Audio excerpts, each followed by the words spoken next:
সাফল্য পেল পুলিশ।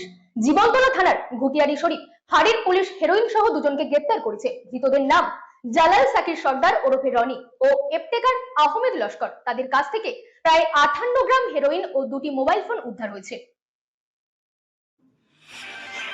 বারুইপুরে বড় ধরনের সাফল্য পেল পুলিশ। জীবনতলা থানার ঘুটিয়ারি শরীফ ফাঁড়ির পুলিশ হেরোইন সহ দুজনকে গ্রেপ্তার করেছে। ধৃতদের নাম জালাল সাকির সর্দার ওরফে রনি ও ইফতেখার আহমেদ লস্কর। তাদের কাছ থেকে প্রায় 54 গ্রাম হেরোইন ও দুটি মোবাইল ফোন উদ্ধার হয়েছে। পুলিশ সূত্রের খবর অনুযায়ী গোপন সূত্রে খবর পেয়ে ঘুটিয়ারি শরীফ এলাকায় তল্লাশি চালিয়ে অভিযান চালায় পুলিশ। একটি স্কুটি গাড়িতে দুই যুবক যাচ্ছিল, তাদেরকে আটক করে তল্লাশি করা হয়। ম্যাজিস্ট্রেটের উপস্থিতিতে তল্লাশি চালিয়ে হেরোইন ও মোবাইল ফোন উদ্ধার হয়।